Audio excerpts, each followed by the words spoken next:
በከፍተኛ ሁኔታ የአሜሪካ ነዳጅ የሚተላለፍበትን የሆርሙዝ የባህር ወሽመጥን ኢራን እዘጋለሁ በማለት በኢራን ፓርላማም እንዲዘጋ ውሳኔ መተላለፉን ተከትሎ አሜሪካ ይህ በኢራን ፓርላማ የተላለፈው ውሳኔ ተግባራዊ ሆኖ ያ የባህር ወሽመጥ ከተዘጋ ኢራን ራሷን እንዳጠፋች ትቁጠራው፣ አውዳሚ እርምጃ ካሁን ደቂቃ ጀምሮ እንወስድባታለን ተፈጻሚ መሆኑን ካረጋገጠን ብላ ዝታለች።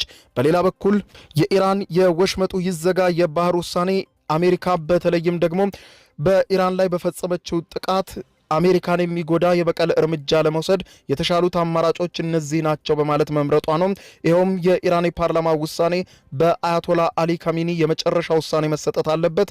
ፓርላማው ውሳኔን ወደ አሊ ካሚኒ መርቶታል። የአሊ ካሚኒ የመጨረሻው ውሳኔ እየተጠበቀ ነው። አሊ ካሚኒ ይህንን ውሳኔ በሰጡበት ቅስፈት ደግሞ አሜሪካ አውዳሚ ጥቃት በኢራን ላይ ሰነዝራለሁ፣ ኢራንም እንደ ጠፋች ራሷን ትቁጠረው በማለት በውጭ ጉዳይ ሚኒስትሯና በምክትል ፕሬዝደንቷ ጄዲ ቫንስ አማካኝነት ዛቻዋን አስተላልፋለች ነው እየተባለ የሚገኘው።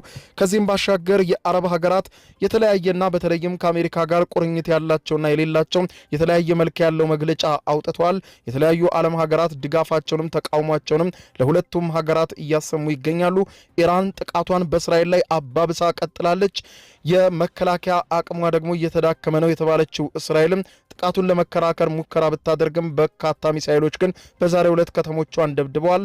እርሷን ደግሞ ቴህራንን ጨምሮ በተለያዩ የኢራን ከተሞች ጥቃት ማድረሷን እስራኤልም ቀጥላለች። ጥቃቱ እንደማይቆምም ገልጻለች። የሌሊቱን ኦፕሬሽንን በተመለከተ የአሜሪካ መከላከያ ሚኒስትር ፔንታጎን ዝርዝር ማብራሪያና እንዴት ጥቃቶቹ እንደተፈጸሙ ማብራሪያ ሰጥቷል።